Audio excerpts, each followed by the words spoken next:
Atenção, antes de começar esse episódio, vale dizer que este episódio tem vários gatilhos. Violência, estupro, violência contra a mulher, tentativa de canibalismo pode ser um gatilho. Assim, se você tem algum problema com casos violentos e descrições gráficas, por favor, não ouça este episódio.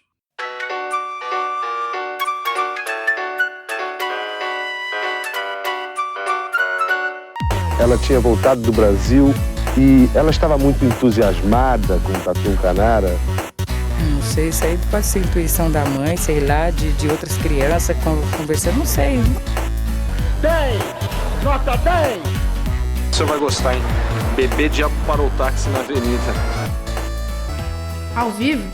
É muito pior. Eu sou a Camila Quintão. E eu, Danilo Corsi. E hoje eu vou contar a história de Francisco de Assis Pereira, que ficou conhecido como maníaco do parque, talvez o mais lembrado dos serial killers brasileiros. Condenado pela morte de 7 mulheres e outros crimes praticados em São Paulo entre 1994 e 1998. Mas antes de se afundar nessa história, aliás, pedida pelo queridíssimo Giancarlo, que vai fazer todo mundo ficar entre a raiva e a incompreensão, vamos saber o que os nossos amados patrocinadores, que nos enchem de alegria, tecnologia e, claro, vinho, mandaram ou têm a dizer. Primeiro, o SiteGuy.dev, que é uma empresa produtora de sites, aplicativos e e-commerce, que também são sites, mas mais difíceis de fazer. Vou te dizer mais, além deles construírem sites muito bem, o pessoal do SiteGuy também reforma e faz manutenção do seu sitezinho. Chame-os e ganhe um desconto se falar que veio do nosso podcast. E saindo dos bytes pros bebes, Danilo, o que o Drinco nos mandou para hoje?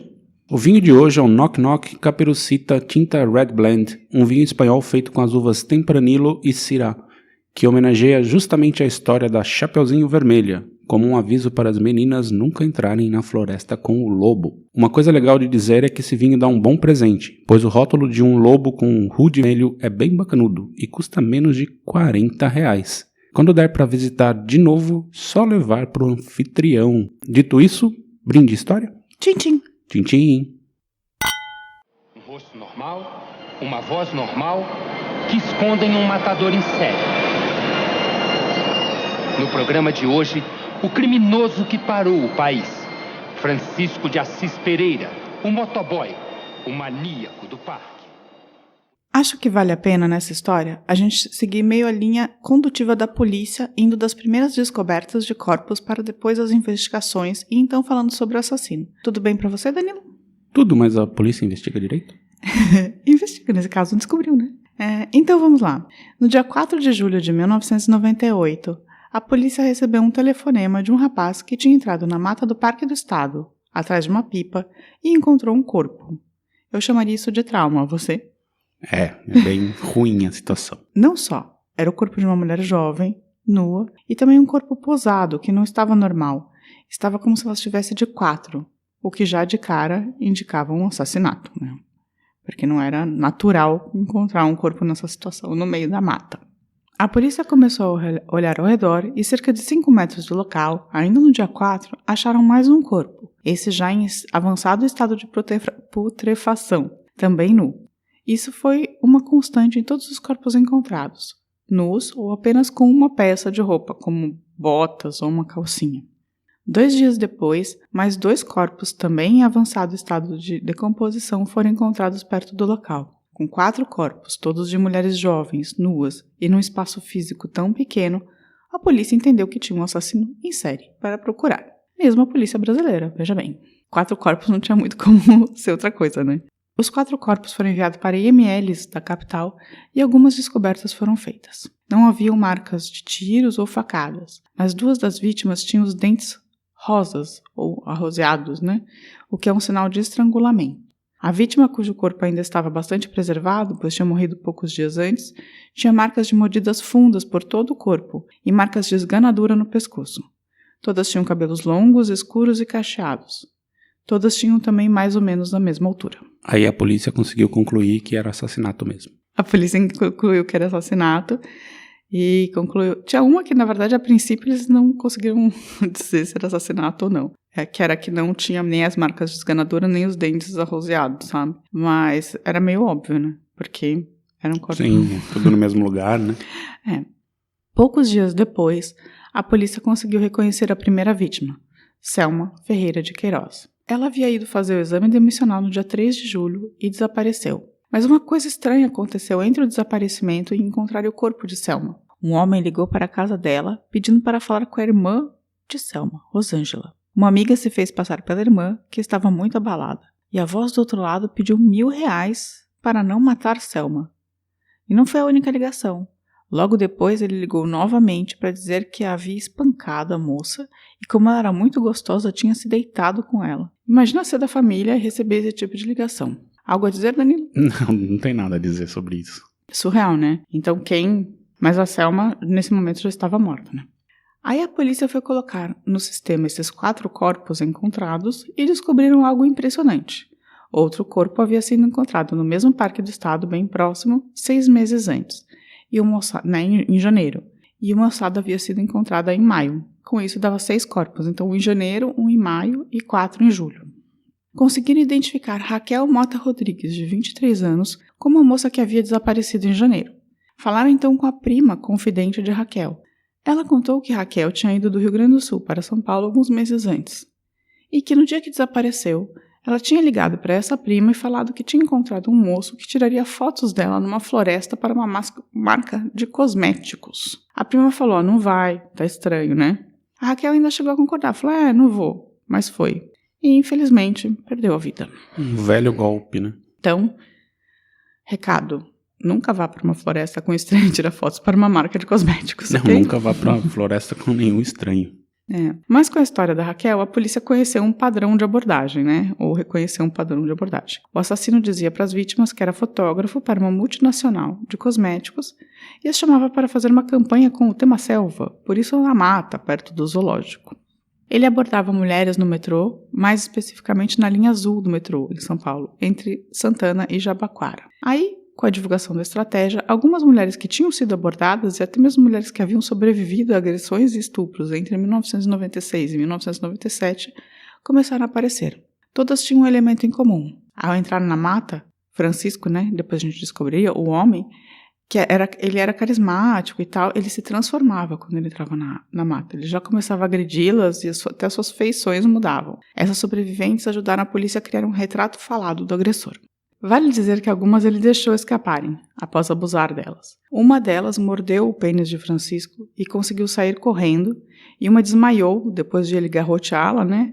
E então ele foi embora, porque achou que ela estava morta, e quando ela acordou ela conseguiu escapar. Essa é conhecida como Pitucha, e teoricamente foi a primeira tentativa de assassinato de Francisco. Ele tinha certeza que tinha matado a mulher, assim. E ela não foi até a polícia? Não foi. A Pitucha, ela era uma empregada doméstica e ela patinava com o Francisco no Ibirapuera. E ela não foi. Mas ela chegou a falar para um amigo de patinação deles e ele não acreditou nela.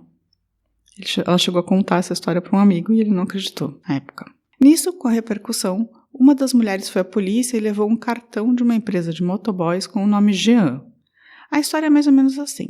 Ele abordou essa mulher que estava tendo problemas conjugais e ela, no entanto, achou o papo meio absurdo, sabe? Tipo, achou, tá estranho isso. Como ele insistiu muito, ela ameaçou chamar a polícia. Nisso, o Francisco deu ela um cartão pedindo para, caso ela mudasse de ideia, que entrasse em contato. Ela guardou esse cartão e quando começaram a surgir as histórias do motoboy, ela levou para a polícia esse cartão. Mas como surgiu essa história do motoboy? Depois que acharam os corpos, aí chegaram as mulheres na polícia e fizeram um retrato falado, os que tinham sobrevivido, né? E aí falaram que ele era um motoboy e tal, e aí essa mulher falou... Mas como é que eles souberam que era motoboy, assim, na investigação? É isso que eu tô perguntando. As mulheres falaram, que tinham sido agredidas por ele. Entendi. Que ele falava que era fotógrafo, mas ele tinha uma moto e tal, e todo mundo achava que ele era um motoboy. E aí essa menina, ela falou, eu recebi um cartão desse mesmo cara com essa mesma abordagem, talvez seja ele.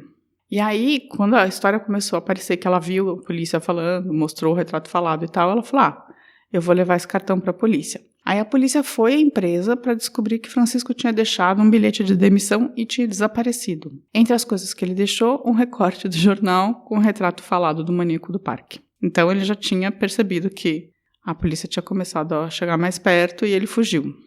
Aí os caras da própria empresa de motoboys falaram, mas espera, o DHPP, que é responsável por pessoas desaparecidas, já tinha ido procurar por Francisco nessa empresa por conta do desaparecimento de Isadora Frankel. Isadora, de 18 anos, havia desaparecido em fevereiro. Francisco usou 2 cheques assinados por ela para comprar capacetes e pagar uma conta no boteco onde ele almoçava. Porém, burro, na compra dos capacetes ele colocou o próprio RG no verso do cheque, quando pediram, sabe? Aí a polícia, né, o pai tinha dado como desaparecida, foi até a empresa, perguntaram de Isadora. O Francisco falou que ela havia dado cheques para ele, que eles eram namorados. Também disse que ela tinha ido viajar para o litoral norte para passar um tempo e não tinha voltado. Fotografaram o Francisco, mas nada acontece feijoada. Isso com o pai da Isadora gritando que eles nunca tinham sido namorados, que, eles tinham que ver isso, sabe? Mas como não havia corpo, a polícia deixou pra lá e ela era maior de idade também. Então, a Isadora tinha desaparecido em fevereiro. Mas, com esses novos indícios, a polícia praticamente tinha fechado em Francisco de Assis Pereira, né? Que estava foragido. Levou a foto dele para as vítimas, né? As que haviam procurado a polícia, e todos o reconheceram. Para piorar, o dono da empresa de motoboys telefonou para a polícia para dizer que, após desentupirem uma privada da empresa, acharam uma costela bovina junto com um RG chamuscado. Justamente o de Selma, a primeira vítima a ser encontrada. Ou seja, né? Aí não tinha mais dúvida que... Costela bovina? Então, eu li em vários lugares que era um pedaço de osso, que era uma costela bovina que estava entupindo a privada junto com um RG chamuscado. Essa empresa aí, meu Deus. Eu achei estranho, eu vou te dizer, quem joga um pedaço de osso de costela na privada, junto com RG chamuscado, assim. É estranho, mas eu tô aqui só narrando. No entanto, enquanto a polícia fechou o cerco e falou, é o Francisco, né? Ele já estava indo pro Paraguai. Na real, ele fugiu pro Paraguai, pra Argentina e depois voltou pro Brasil, para a cidade de Itaqui, no Rio Grande do Sul. Lá ele conseguiu abrigo com alguns pescadores. Francisco era filho de pescador e de uma dona de casa, e ficou um tempo no local. Mas com a imagem do maníaco do parque aparecendo diariamente na televisão, um dos pescadores da região desconfiou. Foi mexendo nas coisas do Francisco e achou um RG dele. Chamou a polícia e o maníaco foi preso. E assim, nessa fuga dele para o Paraguai, ele foi parado pela Polícia Federal e ele mostrou o RG dele real, porque ele não tinha documentos falsos. Mas aí tá... Acho que o Brasil não tem um sistema unificado de procura, então, mas estava todo mundo atrás do cara, assim, tava aparecendo no Jornal Nacional todos os dias o nome do... mas ninguém nem aí. Bem, sobre o Francisco, o que é importante dizer é que ele nasceu em Guaraci, no interior de São Paulo, na divisa com Minas, perto de São José do Rio Preto. Era de família humilde, filho de pescador e de uma dona de casa. Era exímio patinador, a ponto de até fazer shows de patinação. Na sua infância, Francisco relatou 3 passagens traumáticas que teoricamente explicam esse comportamento dele. A primeira é ele ter sido abusado por sua tia, irmã da mãe, chamada Diva. Ele fala que é por isso que ele tem uma fixação nos seios. Também alega, mas a irmã nega, né? A Diva nega. Fala que ele é loucão. Ele também alega que um irmão da mãe tentou abusá-lo quando ele tinha 6 anos. Família boa, né? Pois é, né? No mais, ele diz que passava muito tempo no matadouro, vendo os bois sendo abatidos, e isso mexeu com a cabeça dele. Algumas pessoas acham que ele tentava posar, né, as vítimas de 4 justamente para lembrar os bois. Faz um certo sentido, mas não sei. Não sei. Eu acho que é mais uma coisa de degradação, assim, porque tudo meio diz respeito à degradação, né? Ele também disse que estava se vingando das mulheres por conta de Janete. Segundo consta, Francisco tinha uma obsessão por essa vizinha chamada Janete, de cabelos compridos e escuros, ondulados, desde que ela tinha 12 anos de idade. Quando completou 19 anos, ela, né? Ele era um pouquinho mais velho, elas começaram a namorar. Janete engravidou de Francisco, mas ele não quis se casar com ela, segundo os pais, porque não tinha como sustentá-la. Aí Janete simplesmente cortou o Francisco da sua vida, casou com outro rapaz, ainda grávida, né? E não deixou nem mesmo ele conhecer a criança, que era um menino que nasceu. Mas ele escreveu uma passagem bastante perturbadora na agenda de Janete, que eu vou ler para você. Janete, para achar alguém como você não vai ser fácil, mas estou procurando uma menina de 12, 13 anos para dominá-la, como dominei você. Pessoa normal, né? Pois é, né? Bom, o cara tem realmente problemas. Então, aí diz que o fato da Janete, que na verdade assim, ele que falou que não ia casar com ela, ela falou, então tá, né? E seguiu a vida. Mas isso causou um trauma nele que fez com que ele quisesse se vingar da Janete nas outras mulheres, teoricamente. Bullshit. Sabe-se também que ele teve um relacionamento de 14 meses com a travesti Tainá Rodrigues, que acabou com muitas agressões de Francisco e a promessa de que ele ficaria famoso, mesmo que fosse nas páginas policiais. Essa Tainá, ela fala que eles tiveram um relacionamento que ela apanhava muito, assim.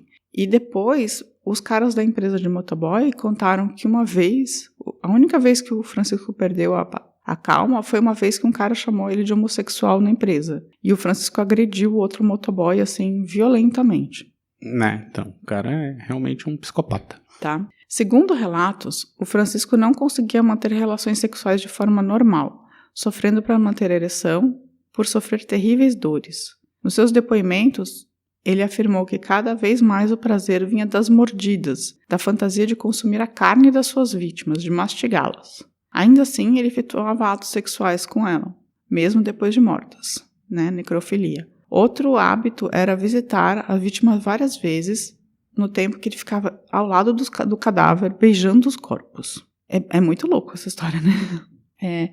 Depois de preso, a princípio ele negou tudo. E a coisa mais louca é que a confissão veio de uma forma completamente torta. Ele estava em uma reunião com sua advogada quando os funcionários do sistema prisional acharam que uma repórter da Veja, mais jovem, era a estagiária do advogado. E eles deixaram essa menina entrar na mesma sala, ela acionou o gravador e gravou toda a confissão.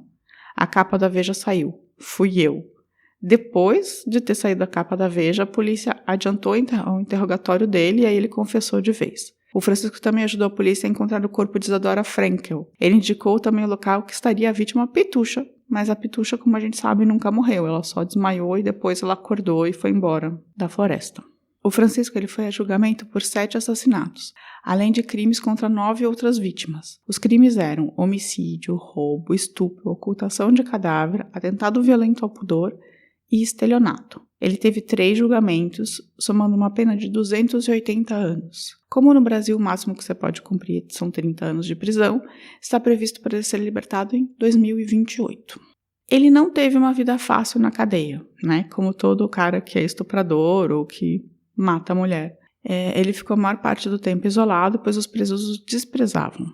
Eles o chamavam de Chico Estrela na prisão, o mesmo apelido que tinha nos tempos de patinação, quando ele patinava muito bem. Durante a rebelião de Taubaté, Francisco quase foi justiçado. Ele foi rendido, obrigado a desfilar, colocado em uma cela junto com 9 outros presos jurados de morte. Mas os líderes do PCC falaram que não mataram o maníaco do parque, porque se matassem, a imprensa só ia falar disso e não ia falar justamente do motim. Aqui acho que é importante falar que essa rebelião em Taubaté, eu não lembro a data, assim, mas foi gigante, assim, E foi um primeiro momento, assim, também que o PCC mostrou que estava dando as cartas, assim, dentro dos presídios. Foi enorme. Eles decapitaram presos, jogaram futebol com a cabeça dos presos, assim, foi uma coisa brutal, assim.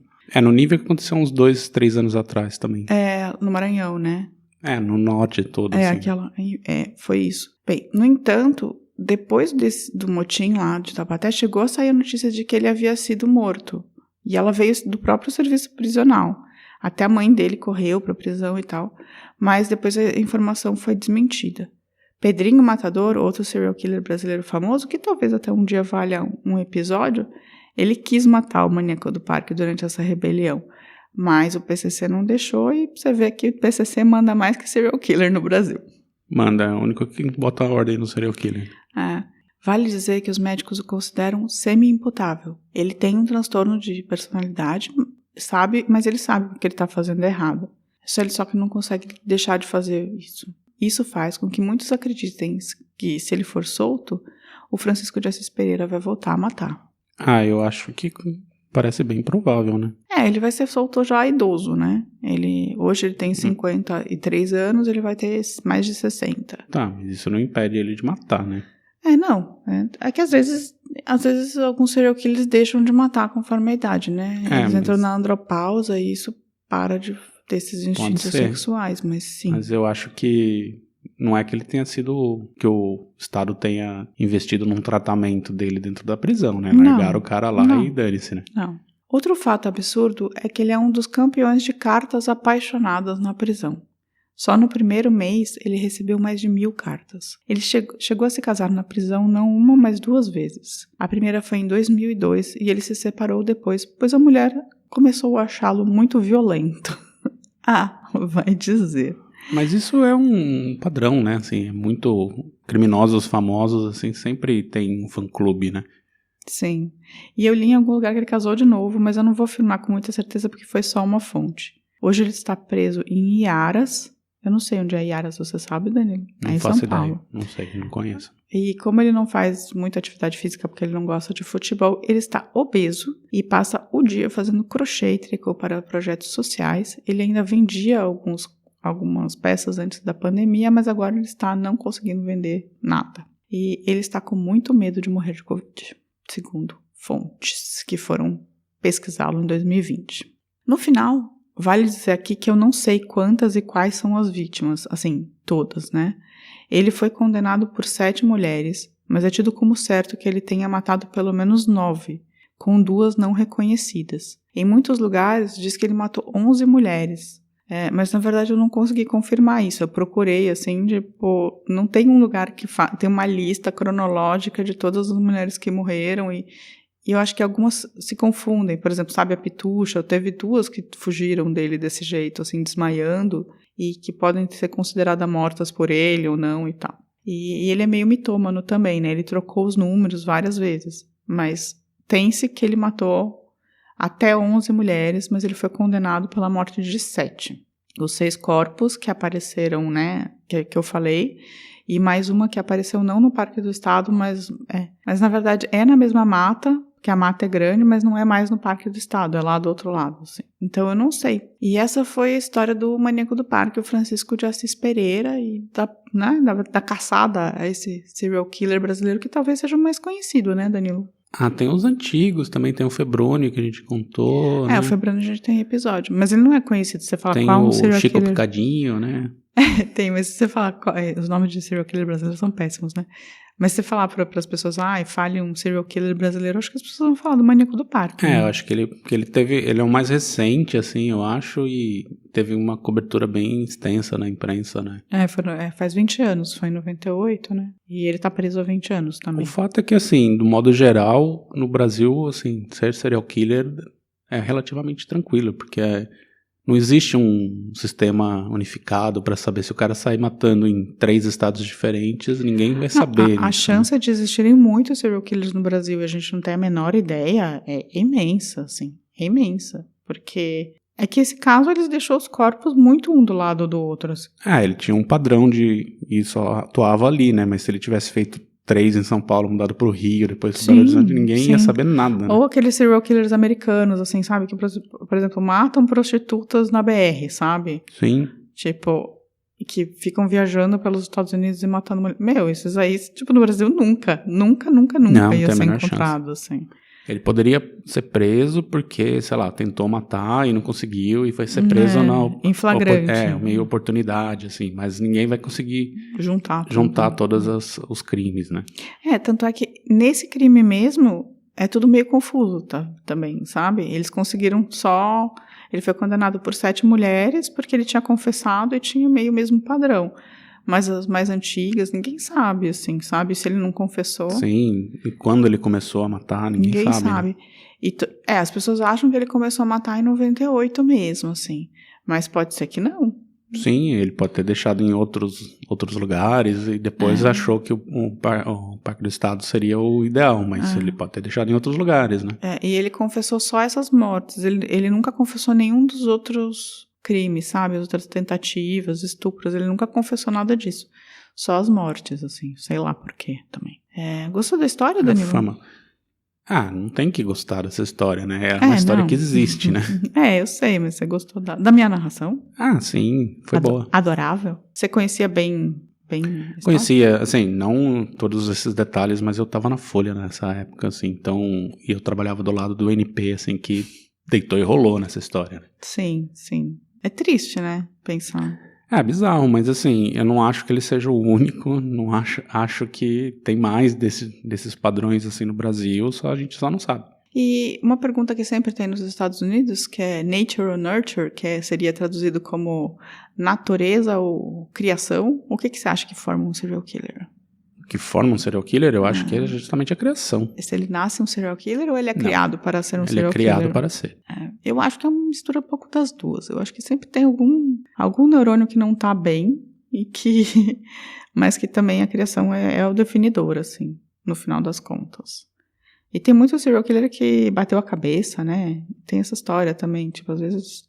Tem, mas em geral quase sempre tem muito trauma, né? Na infância, alguma coisa assim que liga esse gatilho todo. Sim. Segundo ele, é tudo culpa da Janete. Não acho que seja culpa da Janete, acho que a Janete foi a primeira. Eu também acho que não. Mas, mais algum comentário sobre o Francisco de Assis Pereira? Não, segue o jogo. Então vamos fazer uma pausazinha e voltamos para os nossos comentários. O que eu me lembro foram 8, 9 garotas que eu fiz isso. Esse absurdo na minha vida. Não podem ser mais, Francisco? Não Tem pode. certeza absoluta? Acredito que sim. Acredita ou tem certeza? Não posso dizer que eu tenho certeza. Não? Não. Mais jovem? Foram 8 ou 9. No parque? Eu lembro. Essa é a real história da minha vida que eu tô contando. Olá! E os recadinhos? Vamos lá. Primeiro eu queria agradecer as pessoas que se inscreveram no nosso canal e chegaram junto. Felipe Vilar, Jorge Fábio, Abia Andressa e Based Caesar. Salve. Depois vamos falar sobre os nossos comentários. O Marcos Antonelli falou que a história do beijoqueiro era uma história trágica, por trás de uma coisa que parecia cômica. Sem dúvida, se vocês não ouviram, vão lá acompanhar. A história do cara é bem triste. Eu também. Apesar dele ser, assim, ter sido muito fanfarrão, né? As pessoas rirem muito dele, é uma história bem trágica, assim. Então, quem não ouviu, corre lá para ouvir o beijoqueiro. O Márcio Fabiano, o nosso Má, falou que vocês são uns figuras. Você acha que a gente é uma figura? Figura. Tem que saber se geométrica ou não. Eu não acho que eu sou uma figura, não. E ele falou que ia escrever mais, que a semana dele estava corrida, mas ele não escreveu. Então fica aqui a denúncia. Ele falou da lata dele lá, que ainda não sei direito essa lata aí, tem que explicar. A lata de feijoada? Lata de feijoada na pescaria. Quem consome lata de feijoada em pescaria, por favor, escreva pra gente saber se mais pessoas têm esse hábito ou se na verdade é só o Má. O Giancarlo voltou, escreveu uma longa mensagem pra gente que a gente adora. Aliás, Giancarlo, esse episódio foi pra você, né? Que foi você que pediu. E ele contou várias paradas da família dele. Eu gosto muito dos comentários do Giancarlo, das mensagens do Giancarlo. São muito bem-vindas. Giancarlo, a gente gosta muito, escreva sempre. E se alguém mais quiser escrever pra gente, pode escrever também. E a Dani Pigliani falou que ela amou muito o episódio da lata. Ela ama todos, mas esse mais. Será que ela leva a lata na pescaria também? Ela riu horrores, segundo ela. E ela não sabia que esse tinha sido porque que a maconha do Brasil, né, teve um novo jeito de ser consumida, porque começaram a exigir um pouco mais de qualidade. Então, é isso, né? E as pessoas também falaram muito sobre o último episódio do Félix, falando que as coisas mudaram muito pouco no Brasil, né? Sem dúvida. Que um cara como esse que fez essa quantidade de tráfico humano absurda, tipo, acabou tendo uma vida bem tranquila, né? Ele morreu... Viveu bem, ele morreu falido, mas falido, né? Porque, assim, ele não conseguiu diversificar os negócios. O Tonzinho falou isso também, então a gente tá tendo muitos comentários. E teve o Danilo essa semana no nosso Instagram, postou uma foto dele quando era um pituco. Durante a epidemia de meningite. Quando ele era um bebezico. Então, se vocês quiserem ver, a Dani falou que ele era fofíssimo, a Andréa Cubas também foi lá comentar que achou o Danilo foficho. Que eu vivo sobre pandemias. Que você tem uma estranha atração por pandemias. Mas se vocês quiserem ver a foto do Danilo fofucho... Sigam a gente lá, que em breve vamos começar a fazer uns videozinhos lá. A gente tá prometendo, a gente não faz ainda, porque a gente é meio tímida, a gente não sabe muito bem como fazer. Na verdade, essa é a real. Mas a gente tá tentando se soltar e usar mais o Instagram de uma forma que um podcast deveria usar. Então, se vocês quiserem, sigam a gente lá, que lá vão começar a acontecer mais coisas. Em breve. E divulguem pros seus amigos sempre o podcast, porque é assim que a gente cresce, viu? Manda no grupo do Zap, assim. Escolhe um episódio que você acha que vai chocar a sua tia e manda pra ela. Manda o verão da lata pra todo mundo. Ou o maníaco do parque também, que não é um assunto... Esse daí é um pouco mais pesado, mas o verão da lata é bom. O verão da lata é leve. Então, na próxima semana, a gente não promete ser mais leve. Não vai ser também bagaceira. Então tá, na próxima semana também bagaceira. Mas a gente vai tentar achar um lado do Brasil azulzinho, sol, não, nosso podcast chama Ao Vivo é muito pior. Pois é. É isso. Gente, lidem com isso. Então, boa semana a todos, se cuidem, lave as mãos, fiquem em casa e... Semana que vem estaremos de volta. Estaremos de volta. Um beijo. Tchau, tchau. Tchau. Ao vivo é muito pior. Esse episódio é um oferecimento de trinco.com.br e siteguy.dev.